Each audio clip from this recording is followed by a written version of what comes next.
বিশেষ করে একটি কথা না বললেই নয়, দাদার আছে অনেক বেশি, বাবার আছে অল্প। ব্রাজিলিয়ান সমর্থকদের গালফোলা গল্প।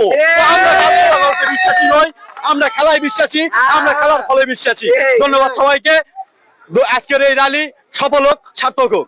আমি অলওয়েজ ভাবি যে আমাদের প্রতিদ্বন্দ্বী হচ্ছে ব্রাজিল, তাছাড়া কোনো দল আমাদের প্রতিদ্বন্দ্বী আমরা মনে করি আমাদের চোখেই পড়ে না অন্য কোনো দল। 3-0 তো আজকে দিছে, পরবর্তীতে দেখবেন যে 7 আপ কাউকে না কাউকে দিয়ে দিচ্ছে। আর্জেন্টিনা দিবে ভাই, আমাদের আত্মবিশ্বাস আছে। আর্জেন্টিনা কখনো না কখনো কাউকে না কাউকে। আমার তো ইচ্ছা যে ব্রাজিলে আরেকবার 7 আপ দেখ, জার্মানি দিছে সেই জায়গায় আর্জেন্টিনা হবে ভাই, 7 আপ হবেই ভাই। আমাদের প্রিয় খেলোয়াড় হচ্ছে মেসি, তো আমরা মেসিকে ভালোবেসে আমরা এই কালারটা করছি আমাদের গায়ে। এটা হচ্ছে আর্জেন্টিনা পতাকার কালার। তো আমরা আমাদের প্রিয় দল হচ্ছে আর্জেন্টিনা, আমাদের প্রিয় হচ্ছে মেসি। মেসি যতদিন থাকবে আর্জেন্টিনা দলের আমরা থাকবো, এবং আর্জেন্টিনা হারলেও আমরা আর্জেন্টিনা, জিতলেও আর্জেন্টিনা। অনেক কিছুই বলবো, যেমন মেসিকে আমার অনেক ভালো লাগে, মেসি একটা বিশ্ব সেরা প্লেয়ার। আমাদের সবসময় আশা ছিল আমাদের মেসি লিও সে সবসময় আমাদের সাপোর্টে থাকবেন, সুন্দর সুন্দর খেলা উপহার দেবেন, এবং আমাদেরও তাদের প্রতি দোয়া থাকবে যে তারা যেন অনেক সুন্দর একটি 2026-এর ওয়ার্ল্ড কাপ আমাদের সকলের উদ্দেশ্যে একটি উচ্চমানপূর্ণ অনুষ্ঠানের একটি মুহূর্তে সেই মহাবিশ্বের পরিচালক যেন আমাদের সকলকে একটি অনেক সুন্দর ফুটবলের উপহার দেন। এবং তাদের প্রতি আমাদের বাংলাদেশের মানুষের পক্ষ থেকে বলার থাকবে তারা যেন খুবই সুন্দরভাবে খেলে, তাদের জন্য আমাদের সবসময় প্রতিটা সেকেন্ড প্রতিটা মুহূর্ত দোয়া থাকবে ইনশাল্লাহ।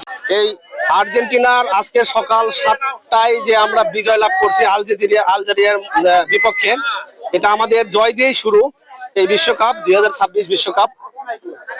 আমরা শতভাগ আশাবাদী এই বিশ্বকাপ আমাদের ঘরে উঠবে।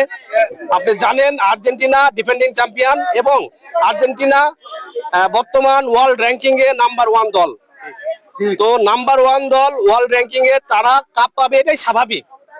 এটা আমরা অস্বাভাবিক কিছু আবদার করিনি, অস্বাভাবিক চাও না। আমরা শতভাগ আশাবাদী যে আর্জেন্টিনা 2026 বিশ্বকাপ ঘরে তুলবে আবারও।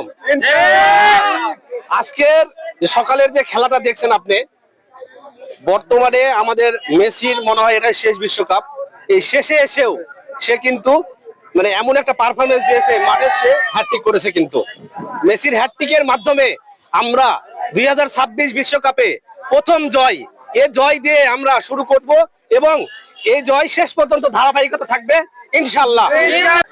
গত 2022 বিশ্বকাপের পর থেকে এই ওয়ার্ল্ড কাপের আগ পর্যন্ত আর্জেন্টিনা যতগুলো ম্যাচ বিভিন্ন দলের সঙ্গে মুখোমুখি হয়েছে, ম্যাক্সিমাম আমরা 95% ম্যাচ আমরা উইন হয়েছি। লাস্ট ফিফা র্যাঙ্কিং এ এখনো পর্যন্ত আর্জেন্টিনা 1 নম্বর দল বিশ্বের, এবং আমাদের দলে বেশ কয়েকজন তারকা খেলোয়াড় রয়েছে। সর্বকালের সেরা ফুটবলার যাকে বলা হয় সেই লিওনেল মেসি আমাদের দলে, সে অত্যন্ত দুর্দান্ত ফর্মে রয়েছে বর্তমানে। আজকের খেলায় সে দুর্দান্ত ভাবে 3টি গোল করেছেন, ওয়ার্ল্ড কাপে তার প্রথম হ্যাটট্রিক, এই জন্য তাকে কংগ্রেচুলেশন। এইরকম আরো অনেক কারণ রয়েছে আর্জেন্টিনা দলের জন্য, যে আমাদের বিশ্ব সেরা একজন গোলকিপার রয়েছে মার্টিনেজ, আপনার দিবালা রয়েছে, ডিপল রয়েছে, এরকম অনেক তারকাবহুল প্লেয়ার আমাদের দলে রয়েছে।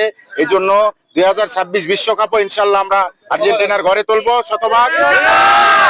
এবং বাংলাদেশের জনগণের যে সমর্থন আর্জেন্টিনার প্রতি, এটা দেখে আর্জেন্টিনা সরকার আজ সকালে একটি টুইটার পোস্ট করেছে, বাংলাদেশের জনগণকে আর্জেন্টিনা সরকারের পক্ষ থেকে থ্যাঙ্কস জানিয়েছে। আমরাও বাংলাদেশের সাধারণ জনগণ আর্জেন্টিনা সমর্থক আর্জেন্টিনার দেশের রাষ্ট্রপ্রধানকে থ্যাঙ্কস জানাচ্ছি, এবং আগামীর যে ম্যাচগুলো রবে আর্জেন্টিনার প্রত্যেকটি ম্যাচে আমরা ভালো ফলাফল করব এই আশা রেখে আর্জেন্টিনা সমর্থক গোষ্ঠী কর্তৃক আয়োজিত মোটরসাইকেল শোভাযাত্রা, ইনশাল্লাহ আমরা আশা করছি মহদেবপুরের ইতিহাসে সর্ববৃহৎ একটি মোটরসাইকেল শোভাযাত্রা আজকে